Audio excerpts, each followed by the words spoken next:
hello नानीहरू भात खाएको हो अनि के खाएको तिमीले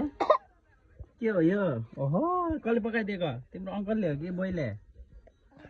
कसले पकाएको यहाँ चाहिँ है हाम्रो यो नानीहरू छन् है उनीहरू दुईजना नानीहरू छन्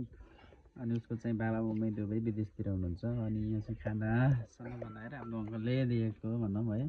काले तिम्रो मम्मी कहाँ गएको विदेश गएको हो के गर्न पैसा कमाउनु हो पैसा कमाएर के गर्ने भोलि पर्सि तिमीलाई के ल्याइदिने गरे गाडी हो गाडी गाडी पनि हो कस्तो गाडी अर्को हो अनि तिम्रो मम्मीले त्यो मिठाई पनि ल्याइदिने होला नि है मलाई नि देऊला कति दिन्छ कतिवटा कति धेरै देऊ ल म पनि विदेश गएर तिमीलाई भोलि पर्सि मिठाई ल्याइदिन्छु क्या हुन्छ अनि तिमीलाई के ल्याइदिने मलाई मिठाई दिन्छौ नि के दिन्नु यत्रो खान सक्छौ ओहो के को तरकारी हो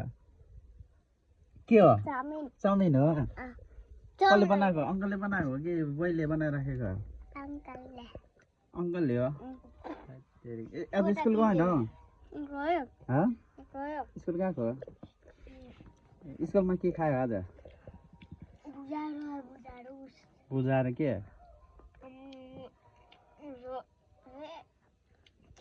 बुझाएर चिउरा खायो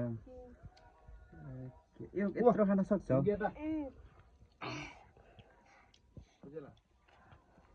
ल ल खाना खाऊ ल तिमीले त्यत्रो भात सक्छौ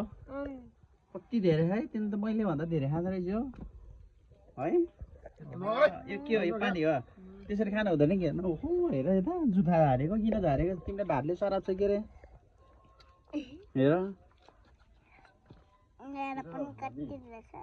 हो तिम्रो मम्मी कहिले आउने गरे अब भोलि पर्सि आउने हो ल राम्रोसँग खाऊ ल धेरै बनाउनुपर्छ तिमीलाई मम्मीको याद आउँछ आउँछ तिमीलाई नै आउँछ फोनमा बोल्छौ किन मम्मीसँग फोनमा बोल्छौ मम्मीसँग बोले हो के भन्नुहुन्छ मम्मीले के भन्नुहुन्छ मम्मीले ल खाना खाऊ ल